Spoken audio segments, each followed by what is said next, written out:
I also believe that the universe is paying attention. I believe that we attract things into our lives with our focus. I believe when you're thinking about something over and over and over, you can manifest it, good or bad. So if you have the ability to manifest a bad day, and I'm sure you've all experienced that before, then you have the ability to manifest good stuff too. If your mind is that powerful, you better stand guard.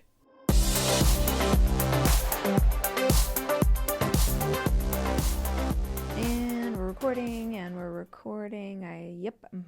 Here we go. Guys, we are here for another episode of the show, and I'm really excited about this conversation for a couple of reasons. Number one, I did put on some lip liner today, so I feel like a grown-up. That's great. And number two, I started recording this episode yesterday, and I was so excited by the topic and so excited by some of the ideas that I have for y'all that I didn't finish, and I thought I was going to break it into two parts. And last night I just kept thinking about it, and I'm like, you know what? This is such an important conversation. I'm literally going to re-record it. So this is my second take at this chat because I realize that these are, I think, some really incredible ideas for how to be the most productive you've ever been. And with something that's that important, especially in a season like this one where everyone is so freaking busy, I just wanted to make sure that I did my very best with this episode. So I'm actually doing take two. Really excited. Hopefully it'll be the best podcast I've ever done because I already had a practice round. But let's, I guess, start with why we're having another conversation about productivity. Because number one, there's a million pieces of content that you can find on the internet that will tell you how to be more productive. I personally have written about it in books. I have talked about it on this show many times. I've shared advice and ideas and insights, and it's sort of like, how can you keep having more information to share about the same stuff?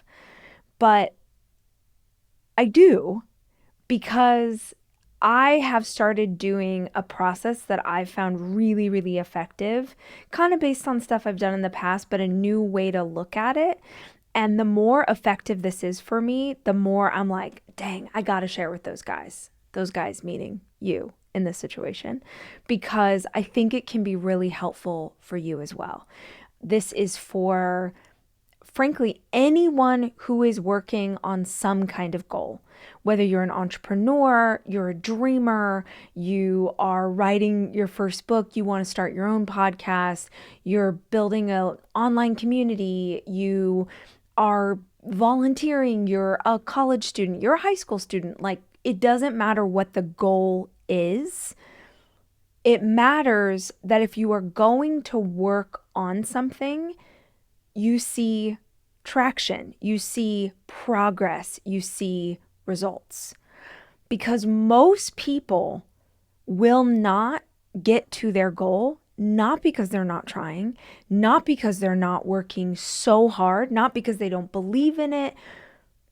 They will miss the goal because they work so freaking hard on the wrong things and then get super discouraged because they don't understand where they're going wrong. They assume something's wrong with them personally, and they give up. Or they're like, oh, okay, this dream isn't good enough, or I'm not good enough to pull this dream off because freaking A, I've been trying for 18 months or 18 years, and I'm not seeing the results that I want to see.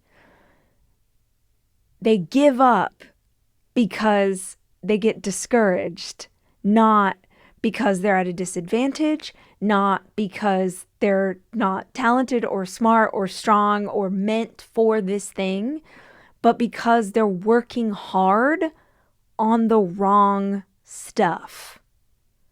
So when I talk about productivity, What I want to discuss today is not how do you get more things off your to-do list.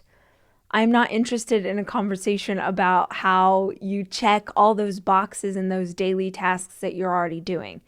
Today, I want to talk about like epic productivity, the kind of productivity that when you do these things, your project moves miles. It's a difference from incremental, like teeny tiny, barely moving to like, holy shit, what just happened?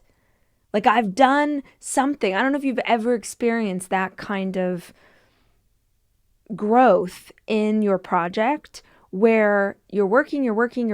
If this was a graph, you guys maybe can't see me if you're not watching this on video, but imagine a graph where it's just really flat. You're working, and all of a sudden it's like a hockey stick. It just, whew, it experiences exponential growth. And if you've never had that kind of moment, I freaking want that for you. And if you have had that kind of moment, then I want to unpack some ways that you can experience it again. I realize I'm so hyped up right now that I feel like I almost sound like I'm going to sell you something or I got a product or no. I have nothing to sell you. There is no course that you're going to sign up for. There's no product that you're going to buy. I'm just super pumped because I feel like these are really good ideas. So just know this is just my excitement is not because I'm going to sell you a used car. It's because I think it's really good. And my fingers are crossed that this is helpful for y'all. And if it is, if this episode is helpful for you, will you please share it with someone? Will you put it on your social media? Will you send it out to a friend? Will you just share with someone that you think could also use this information? Let's jump in. Okay. Going back to this idea of epic productivity and really making incredible strides. The first thing that you have to do is get away from this very narrow focus you have on this project. We're going to come back to narrow focus. I'm going to break this into two parts today. We're going big and we're going super laser focus, but we're going to start with the big stuff. And in order to look at the big picture view of this goal, I want you to imagine if you've ever been to New York City or in a city anywhere that has a bustling downtown. So I'm going to use Manhattan as my example. And I want you to think that when you are on a street corner in Manhattan, even if you've never been, I'm sure you've seen a movie where you can imagine this. You can see all of the things that are going on at the street level. You can see the detail, the tiny minutia. But to get to a place where you can really begin to see results, I want you to imagine that you leave the street in New York City and you go into the Empire State Building. You get in the elevator at the Empire State Building, you go all the way to the top, and you go out on the observation deck and you get to observe the city from up above. I want you to imagine, does the Empire State Building? Yeah, it does. It has an observation deck. Yeah. So I want you to imagine that you go into the lobby of a skyscraper. It's the Empire State Building, it's 30 Rock, it's any of those giant tall buildings you've ever seen in a movie about New York. And you go get into an elevator and you take it all the way to the top floor. You go to the observation deck, you go to the penthouse, and you go look at the view. From up above, from that height, you see an entire world that you didn't see before. And that's what I want you to do when you think of this goal, this project, this dream. In fact, to be most effective here, why don't you pick one goal that you are personally working on right now in your life? I just want you to think it, just have it come into your mind. And I want you to imagine, okay, I'm going to get in this elevator and I'm going to go to the top floor and I'm going to look at this from high above. In this instance, the street level, those details that you saw down below, that's the to-do list. That's what everyone focuses on. I'm going to make this itemized list of all of this stuff that I need to get through, deal with, and you're working really hard and you're getting nowhere, right? What do you do when you're working so hard? You knock stuff off the list every day, but you're no further along than you were when you started. We're going to get away from the to-do list and that minutia. Imagine that you're going to the top floor and we're going to take a bird's eye view of this project. Up here in the clouds, the bird's eye view is results. Please listen to me. You have got to focus on the results that you are looking for, not the to-dos. And I know we have talked about this before. I've talked about it on this podcast. I wrote about it in Girl Stop Apologizing. I've talked about it during keynotes on stages all over the world. But if you want to actually gain traction, you've got to focus on what is the outcome that I need from a situation. Not what do I need to do, but what is the result that I am looking for. And just so you know, results are going to be a lot harder to come by. They're the pieces that really move something forward. They're the calls that you're super afraid to make. They're the connection that you really need to this person because they're going to be the one that hooks you up with the information. Results are harder to come by, which is why most people don't focus on them because they're freaking scary. Look, when you make a to-do list, what do you start to focus on first? Most humans, if they make a to-do list, will focus on the easy stuff. We'll get the emails out of the way. We'll respond to those calls. We'll do the stuff that's easy, low-hanging fruit because we want to feel accomplished. Honestly, accomplishment is like the death of productivity because you're getting all of these things checked off your list, but none of them are doing anything for you. So we don't want to focus on the little stuff because the little stuff will become a distraction from, accomplishing one thing this week that really moves the needle. How I have approached this forever is with a results list. You've probably heard me talk about it before, but I've really tweaked this idea in the last 6 to 9 months, and I'm seeing really incredible results. So this is sort of the big picture thing that I want to share with you. And I'm calling it, for lack of a better description, results-based journaling. Results-based journaling. And I do this I use Moleskine journals, but use anything that you have, literally any piece of paper. I always believe that it's important to write things down if you can. There's some science between using 2 different modalities. So that would be the thought process to think of what you want to write and the actual writing of something. There's some science behind that being more powerful when it comes to goal setting. But you do this however you want if you want to type it or do it digitally. But I have a notebook, and if you haven't ever heard me talk about this before, I have carried these around forever. Even before I found Moleskine, I sort of carried around the same kind of notebook, and I prefer ones, again, if you're not seeing this on video, I prefer those that are blank inside just because I use this for everything. Like, I doodle in here, I journal, like the, sort of therapeutic journal sessions I do in the morning where I'm talking about my life, go into this journal. My work stuff goes into this journal. My ideation, I have an idea in a brainstorm here for a fiction book. I've got, ideas for the chapters of the nonfiction book that I'm writing right now. Everything goes in my journal. And I think that's really powerful because no matter where I am, I can access all the stuff I need. I can flip back to months ago and see where I was. I can see what I was working on. I can see ideas that I had. So all of that to say, I'm a huge fan of having a journal with you wherever you go. That being said, I started doing this thing where instead of making a list of results, I would make I would divide it over 2 pages. So I'd open up, imagine that my journal's like a book, if you can't see me right now. And I would open up to 2 blank pages in my journal. And on each page, I write 2 major goals that I am currently working on.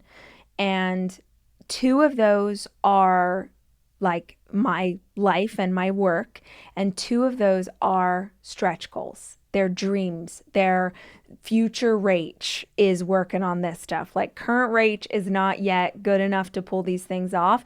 Future Rach is the one that's like trying to make these things happen. These are dreams for a future version of me that I will actually have to level up and learn more and grow in order to pull these things off. So just to say that again, I've got 4 goals total.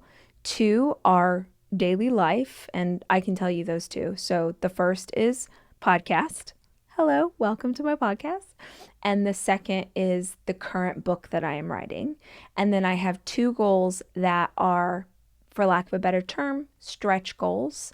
These are things I'm not yet capable of doing, but I am actively working on them.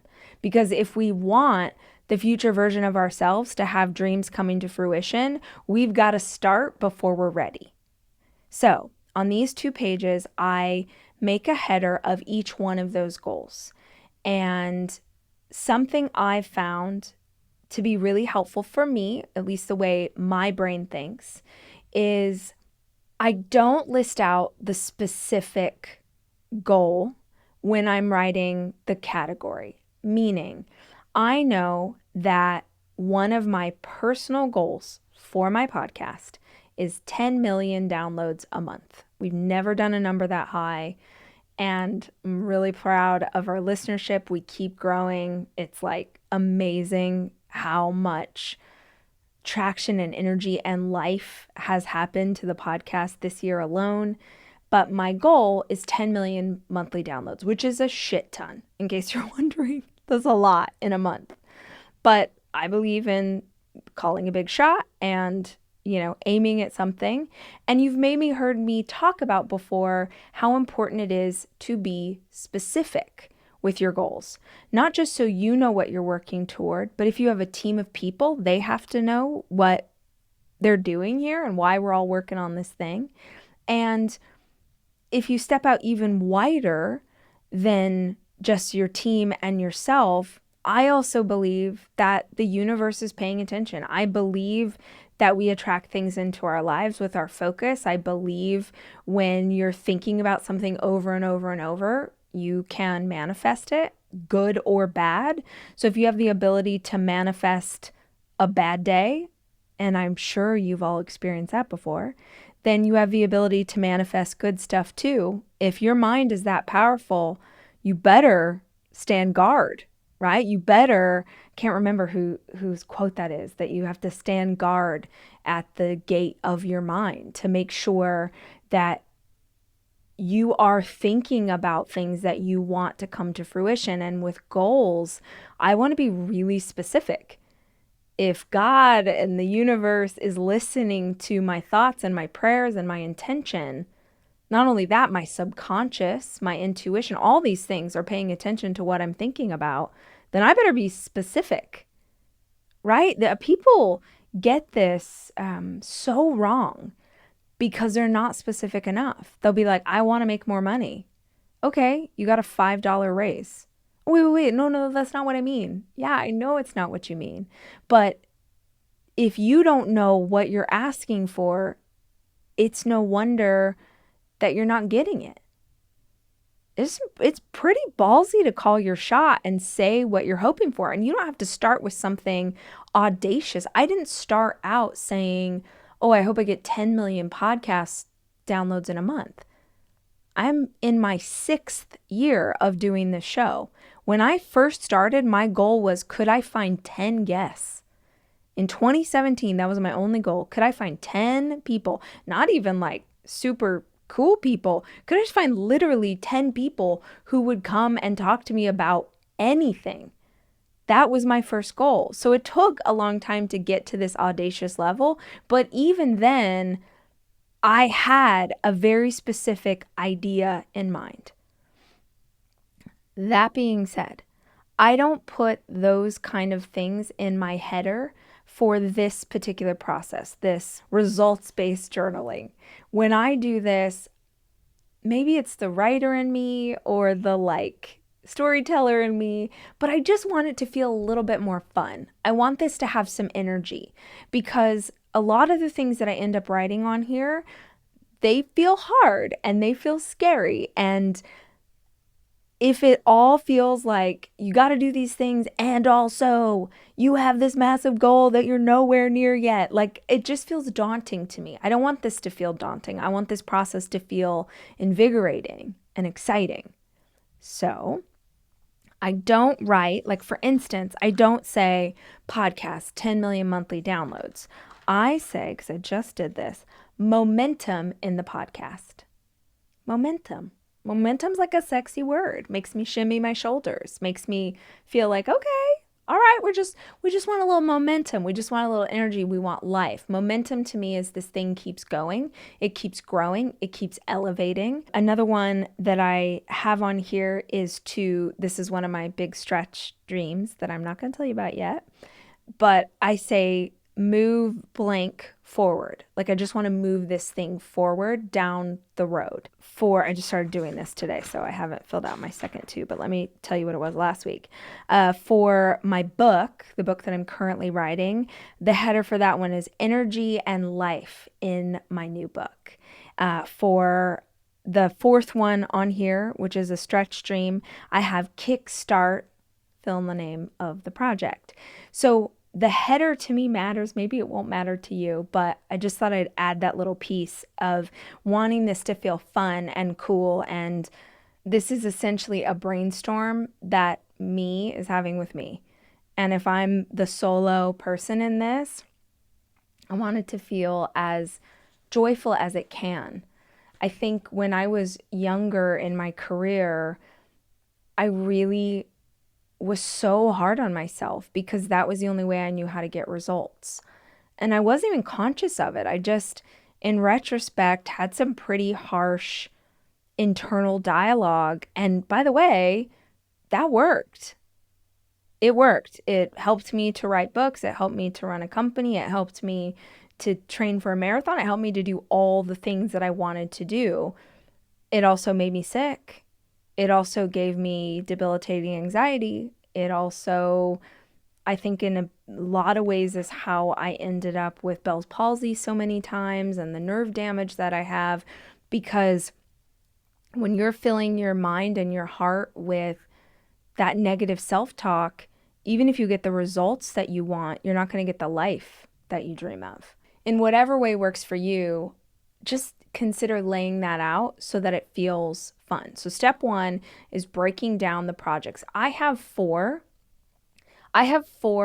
as a person who has spent the last 15 years becoming really good at goal setting and achievement. I am. I'm very good at this. It maybe sounds like a douchebag, but I am very productive. I get a lot of stuff done. I've written 10 books. I've published, over 400 episodes of this show, 6 years in, have had a company that was massive. I've had companies that are small. I have a mighty team now that's small but mighty. I have written so many things, done a crap ton of press, raised 4 really good kids. I think that I'm pretty good at achieving goals. So I guess just take my word for it, that you can achieve goals from a place of fear and scarcity and being hard on yourself.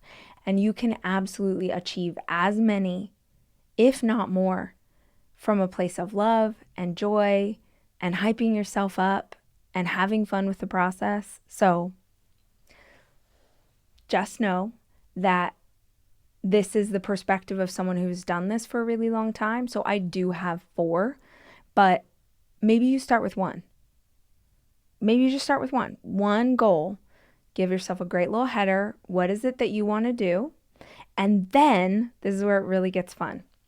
When you're in a great head and heart space, you've got, maybe you take yourself to go get a coffee, you're at your favorite coffee shop, maybe you're on a plane, maybe you put the baby down for a nap and you've got, an hour to yourself, you settle in with an iced tea and you just begin to dream. In that space of dreaming, I ask, okay, what is every result that I need that will move this dream further along? If you have read Girl Stop Apologizing, I talk about this a lot. If you haven't, you could get it at the library. You don't have to buy it. Get it at the library for free. Borrow it from a friend. You can listen to it on audio. But essentially, there's a whole chapter that talks about this idea of starting with the end result that you want for your goal, starting at the end and then backing up from there. And I take you through this process of like creating a roadmap. Like, okay, this is the finish line. This is where I am. What are the mile markers that happen along the way?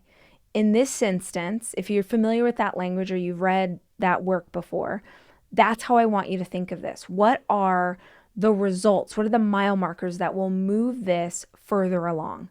And a really powerful way to think of this, or a really powerful lens to see this activity through, is to ask, okay, if I was the future version of myself, if I was me 10 years from now and I had already achieved all of these things, what would I not be afraid to do right now?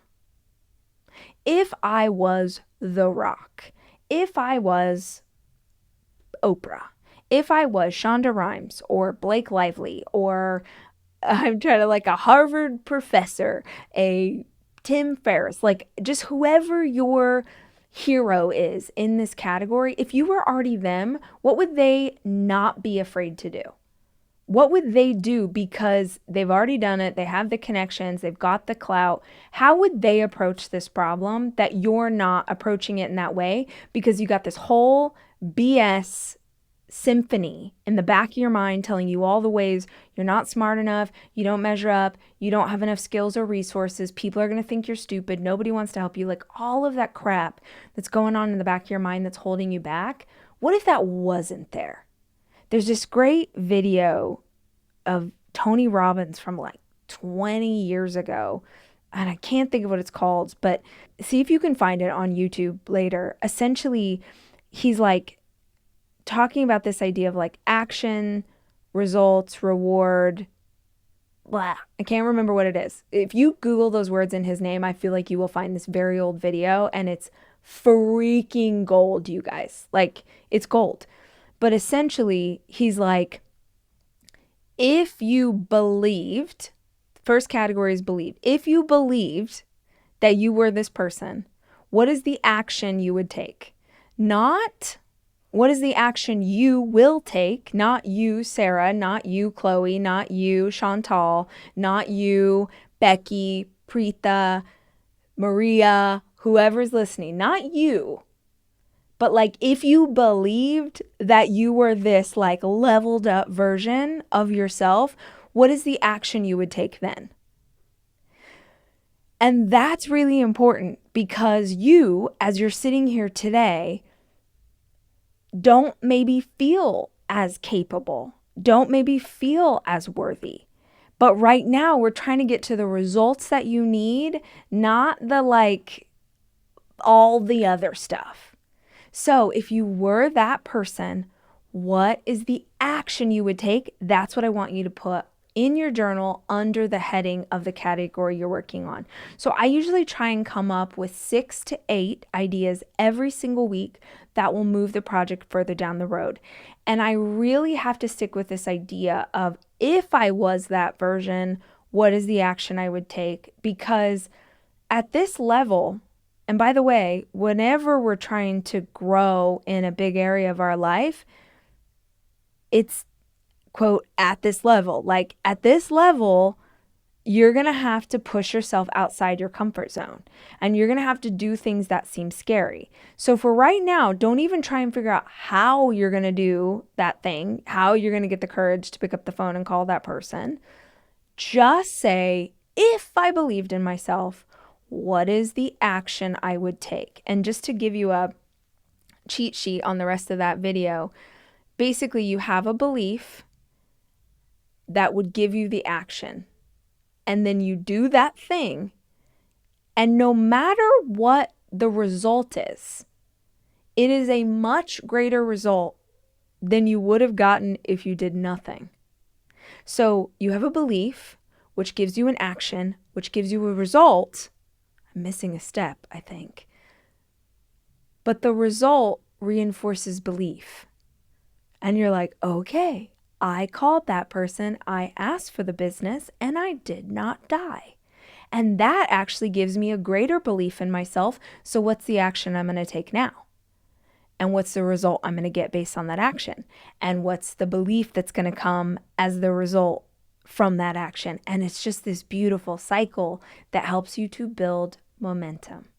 So underneath my header, I put 6 to 8 things, some of which I can easily okay, yes, it's going to be a total pain in the butt to pull off, but I can do it.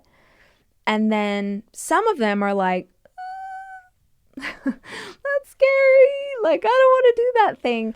But y'all, those are the ones that are everything. Those are the ones that are going to give you those hockey stick kind of results.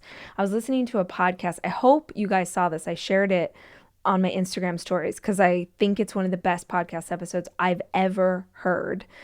But Tim Ferriss interviewed Seth Godin, and I hope if you're in this community, you know who both of those people are.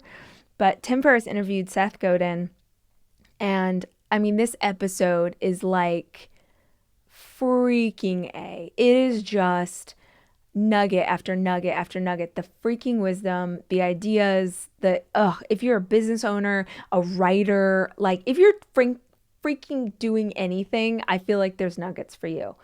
But in that episode, Seth talks about that we spend way too much time that we're impatient about the wrong things. I'm going to totally butcher this quote, but essentially he's like, we're impatient about things that will be recognized externally as hustle. Okay? Let me say that again. We are impatient about the things that other people will recognize as hustle. We're impatient following up with too many emails. We're impatient abusing our networking connections. We're impatient trying to hustle and do all these things.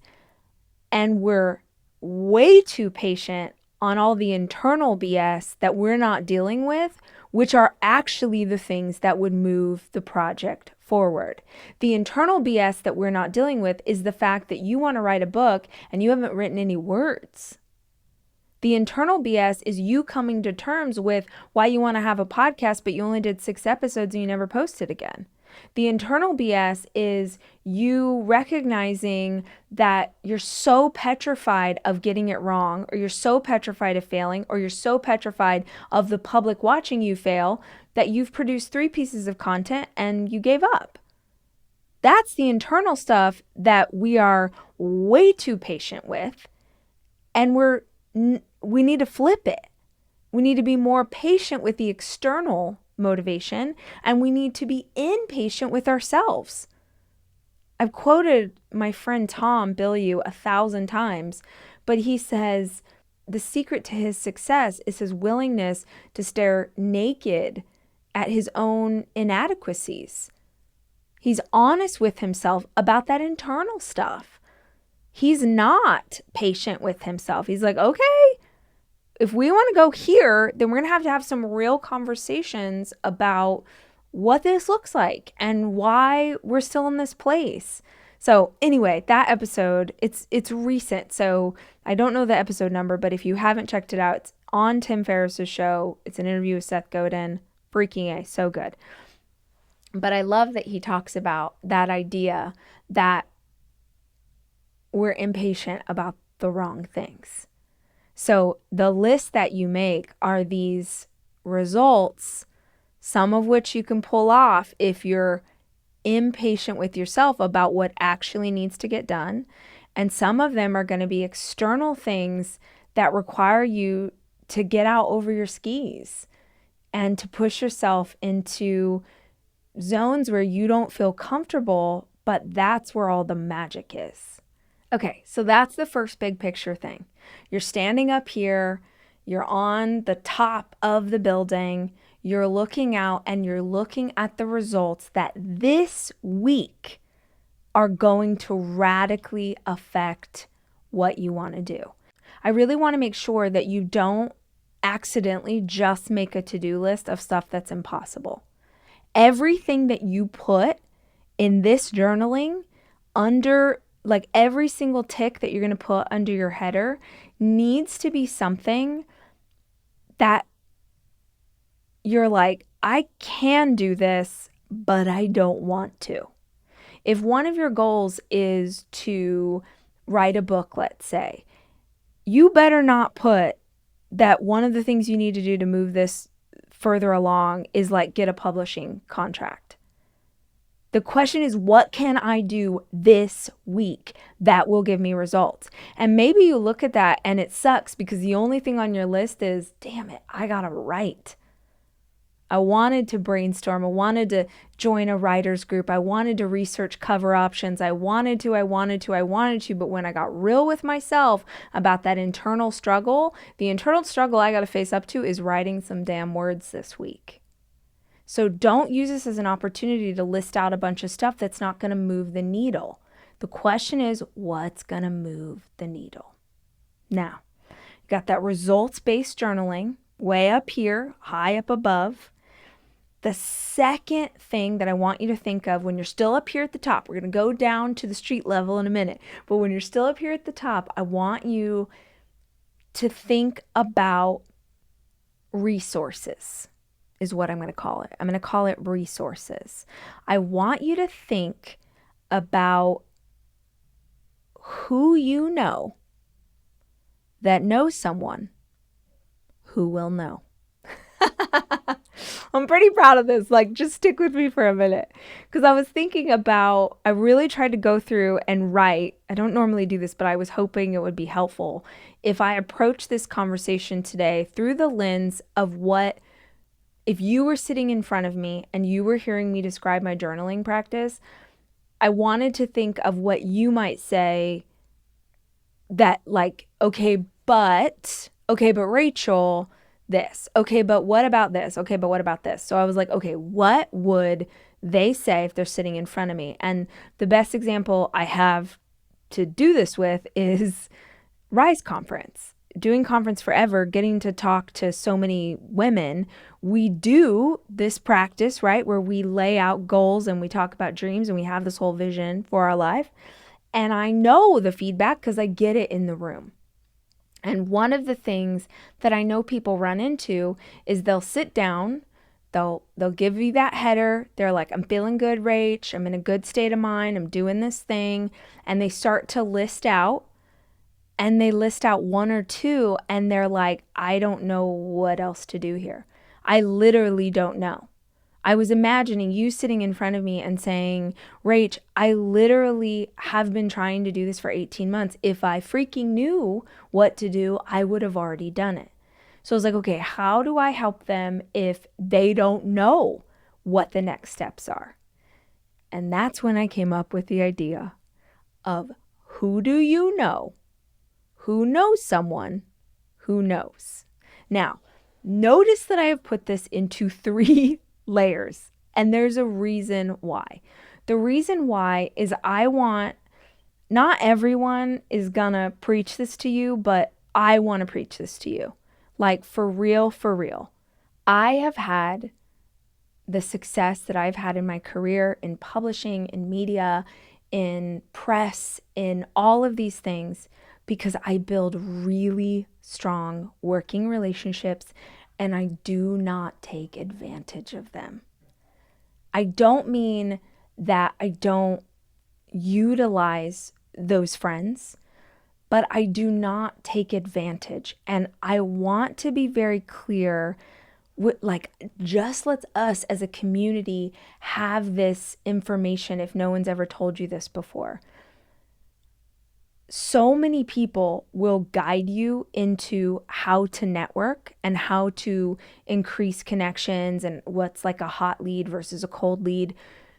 But the reality is that that kind of hustle culture kind of doesn't care if you lose a friendship. They don't care if you make someone feel super creeped out. They don't care if this person that you're talking to can tell that you're being sleazy and that you don't really care about them. You're just looking for the connection. I feel like there's too much conversation about like how to network or how to connect with people, but those relationships aren't real because they feel transactional. They feel fake. Humans are not dumb. They can tell if you're only talking to them to get something. So a huge piece of success for me is I've nurtured relationships. Someone gives me an opportunity. I show up 10,000%. I over the top deliver. I'm there for whatever they need. Those relationships have taken years to develop, and I don't abuse them. I have a lot of friends who are some of the biggest celebrities in the world. Literally. You've never seen them on the show. You've never seen them in my social feeds. I don't even use their names because they are my real friends. Like the get for me of being able to have even one of them as a guest on the show would be huge. It would put this podcast into a different stratosphere because of the level of person. But I would never, ever abuse my very real life friendship by asking for something like that. I believe that if you're good at what you do and you put your head down and you freaking do the work and you keep leveling up, I believe 100% that this show will get to a place where one of my friends, like publicists, is like, oh, hey, we're looking for shows for you to do the next round of promo and like, here's 10. And they're gonna be like, oh my God, that's my girl. And that's how it'll happen, not because I asked for it. So the reason that I put this next step into 3 parts is if I said, who do you know who has the answer? I worry that you could potentially pitch someone or ask for something that your relationship is not ready to handle. So rather than that, I want you to think of who do I know who knows someone who knows. I have found in my life that asking people to share knowledge is a lot easier than you think it is if it's approached in the right way. So if you are making a list in your journal and you feel confused about what to do next in this particular area, I want you to go, man, do I know anybody who knows someone who knows? Like, do I know someone that, oh yeah, their roommate works in tech and they might be able to answer a question for me? Oh, my aunt's best friend owns a bakery and I wonder if she could tell me some of the pitfalls she encountered when she opened her bakery. Who do you know who knows someone who knows? So it just takes the pressure off you going directly to the top and being like, oh, hey, Dwayne Johnson. That's not one of my real friends, but I freaking wish it was. But like going to this like great new connection that you have and completely destroying it because you're asking for too much too soon. There's a great Steve Martin quote that says, be so good, they can't ignore you. I promise that if you focus on being so good, you will get to a place where those major connections you have are like, yo, how do we collaborate? And you're like, woo, I've been waiting for this for 3 years. Let me tell you all my ideas. But let them come to you. In this instance, you're just looking for someone, who do I know who has some knowledge? I just did this in my real life with one of my dreams. Using this method, this was like where I came up with this idea. One of the projects on my list is massive. It's so fancy, so big. I cannot wait, because I've been like teasing this out for years and I cannot wait until this comes to fruition. And I'm like, y'all, we've been talking about this for a while and mama finally came to play. But I needed sort of the next steps. And honestly, I'm like, for a month I had been going, I do not know what to do. I kept saying to my friends, I'm like, I feel like I'm in a game, but I don't know the rules. And because I don't know the rules, I'm not sure what to do next. And it's really frustrating. So I was like, okay, wait, let's this week just focus on who do I know who might know someone who knows. And the results that your girl got from this exercise. So I thought of a few friends that I had, and I didn't know who they knew, but my instinct was, given the industry they were in, they might. So I reached out to like 5 different people, and here's what I want you to get. The worst thing that people do when they're looking for knowledge from someone they don't know well is they go, "Can I pick your brain? Can I take you to coffee and pick your brain? Can I take you to drinks or to lunch, and can I pick your brain?" With respect,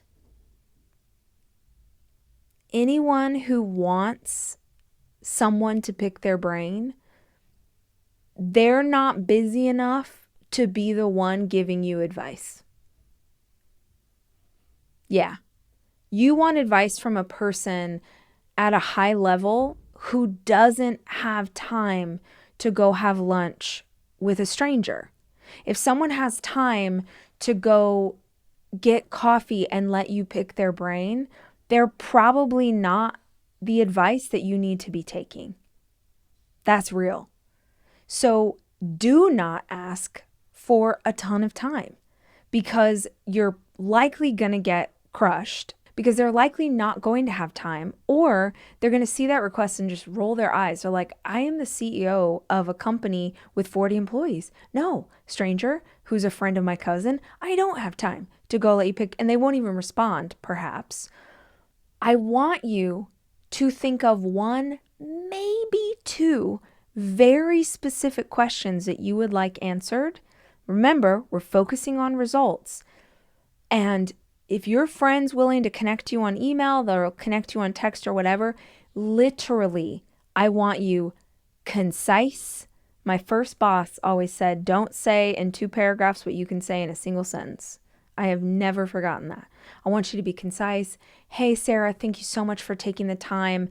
I know that your schedule is really hectic, so I'm very grateful. I'll just jump right to it. I am wondering this very specific thing. Can you give me any insight on that? What I have found is that most people, myself included, will, oh yeah, like if it can take someone less than 6 minutes to send you a reply, they get to feel like a good person, they get to share their knowledge, they'll pump you right back and give you that action step that you need to take. They're going to give you the wisdom that you are looking for. And by the way, you also saved yourself the distraction of a coffee with someone that you don't know. Even if they were willing to go with you, you got to drive, you got to dress up, what am I wearing, make small talk, whatever, all because you wanted that one single result. And if you're like, wait, but you said you build these relationships, you're right, I do. But I build them through those authentic means. Because what I found is that most people, if it's not a cold call, if it's like a warm introduction through someone we both know, most people will give me that information. And this is even when nobody knew my name. They would share that information with me and they'd be like, hey, and if you try this and you are confused by the results or you have any other questions, feel free to hit me up. I just did this with one of my projects. And I got some great results, but one of them was like treasure trove. Just, I could not have scripted a better response from what I got. So I asked one of my friends, and he knew someone who's like, I'm not sure if they're right, but I think they might just have perspective for you. So go back and forth on email, very clear on what my question is. She was so lovely. She was like, oh, let's jump on the phone real quick, which is like the next level of relationship. When I get on that phone call, y'all, I am really conscious of, hey, again, I know you're super busy. I want to be respectful of your time. Just going to jump right in and ask this question. We had a great conversation. She gave me, oh my word, killer action steps, which is like, talk dirty to me. Talk dirty to me with those action steps. Give me some results that I need to be looking for. So she gave me what, and she said, if you do this and you need more help, shoot me a note. And this morning, I sent her a note and I said, hey, thank you so much. Did the thing. Because I really feel like when you're getting this kind of mentorship from people, you want them to know that you took it seriously. I did the thing, and I just had one more follow-up. Can you give me perspective? This is how you build a relationship. This is how you build a relationship with someone. It goes back and forth. I'm like, if there's anything I can ever help you with, if I can give you guidance on it, please hit me up, like da-da-da-da. This goes both ways. Eventually, when we're in the same city, I don't know if she's LA or New York, but I'll be out there on a business trip, and I'll be like, hey, like, it's been so great getting to know you. Want to grab a drink? Like, that's how you build a relationship. And it's a vibe. It feels good. It feels like, okay, we're making results. So I want you, if you're not sure what to do next and you're feeling stuck, ask, who do I know? Who knows someone? Who knows? Maybe you're stuck on your health journey and you feel like you've plateaued. You have no idea what to do next. Okay, what's one of your friends who you feel like has a really good handle on their fitness regimen, or who you feel like, man, I really feel like they do a great job. They have a great relationship with food and nutrition. Ask them, who did you learn this from? Is there a book that you would recommend? It doesn't have to be a physical person. I do this all the time with my friends in business. I'll be like, Russell, hey, tell me what's the best book on this that you've ever read? Or like, oh, Tom, how did you learn this specific thing? Was it a course? Was it a YouTube video? People want to help, but they don't want you to waste their time. They're trying to hit their own goals as well. They don't want to be distracted either. So you have to be really conscious of setting yourself up for success. So those are the two big picture. You're at the top of the skyscraper. What do we see from up here? What are the results that we need? That's the journaling. That's part one, because I realized that I have now talked for an hour about the high level stuff. And my next piece is, okay, now that we've seen high level, let's take the elevator back down to the street and go, but what are we going to do first? How do I motivate myself to do what I need to do? How do I actually get this shit done? So we're going big picture, and next we're going down to that granular micro level. That is, my boyfriend's making a smoothie. So that's the noise. So yeah, so that is going to be part 2. And I want these to be too long because we're trying to be productive. So when you've got some more time, I want you to come back and listen to the next episode of the podcast. And that's going to give you some detail on the granular getting stuff done level. All right. I hope that was as cool to you guys as it was to me, because I'm a geek and that made me really happy. And I hope it all made sense.